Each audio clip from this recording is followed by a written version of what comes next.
Nobody is coming to save us.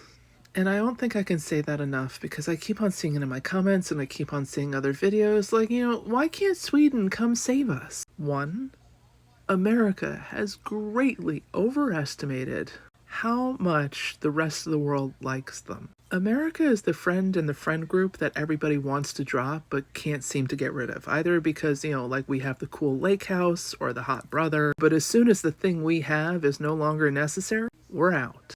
Everybody shit talks us 24/7. We are 99.9% of the reason the rest of the friends group has a toxic relationship, because if we were just removed from the dynamic, they'd all be fine. There's this well, why can't Sweden come save us? Why would Sweden? Do you actually think they like us? We're rude and self-centered and half the reason for the decay and erosion of society. Most of the rules the rest of the world sets up is to handle the shit we dump on them.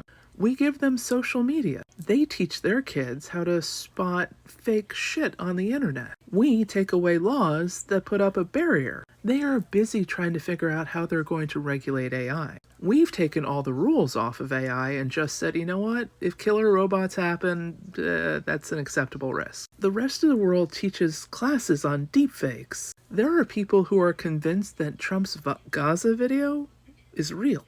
We're the stupid friend. We're the one that when you go out, everybody's like, oh my god, you gotta watch America. They're gonna do stupid shit tonight. Ugh. The expectation that a country is going to step in to save us, they're gonna see us, they're gonna see Trump not listening to the rules and that they're gonna step in. That's the Trump family business. Not playing by the rules is the only thing the Grump family line is good at.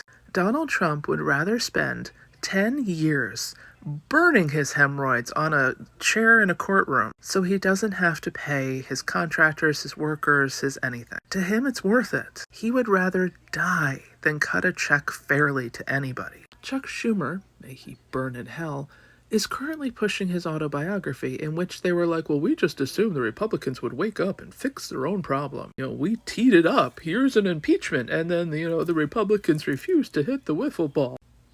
Everybody is sitting around waiting for somebody else to fix the problem. And the closest we came is the guy who resulted in Trump wearing a maxi pad on his head for a few days. For any country to try to step in and help us would be declaring war. Why would they do that? For the first time in about 100 years, they can get America out of their business. They can get America's bases off their country's soil, and they would no longer have to play friends with the friend in the friend group that they don't want there anyway. There's no advantage to them helping America. Will it financially hurt them? Yes. Will they have to find other ways to find what they usually get from America? Yeah. So will there be a pinch? But it's kind of like having a summer without a lake house. You still have a summer. Worth it. Canada's prime minister got in and instead of running to America to kiss the ring, ran to France and Sweden and the Arctic and is making more deals across the globe. They're not interested in playing with the US anymore. And other countries are doing exactly the same. As a matter of fact, other countries are gearing up to defend themselves against the US. Like a wounded animal lashes out. It doesn't mean to. It's just in pain. America's going to be in pain shortly. It's going to lash out. Other countries are gearing up for that moment, while Americans are sitting around going, somebody's gonna fix this for us. Surely there's a button we can push that will solve this. Even if, best case scenario, the problem is solved. We all wake up tomorrow problem-free. America's reputation is in tatters. And the rest of the world has woken up from the toxic relationship and realized, we deserve better. We can deal without this person in our friends group. Have you ever seen anybody get back in the friends group 5 years after getting ejected from it? But to the average American, in a world where nobody's coming to save you, and you are run by a group of individuals who literally have never played by the rules, what are you going to do? Because we know where this is headed. Hitler has a very clear playbook, and Trump is playing it step by step, word for word, from Jane the Swamp to calling them vermin. He's not even being unique about it. We know where he's going. Only this time, all the other countries coming to fight, they're not going to come.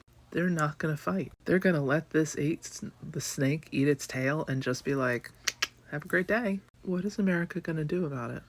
You created this problem. You re-elected this problem. And I can't say this often enough. Nobody is coming to save you from this problem. The one thing that has united pretty much most of America is the hope that every morning you wake up to good news. But even then, it's not going to fix this problem. So what exactly is America going to do to solve its own problem? Because there is no easy button.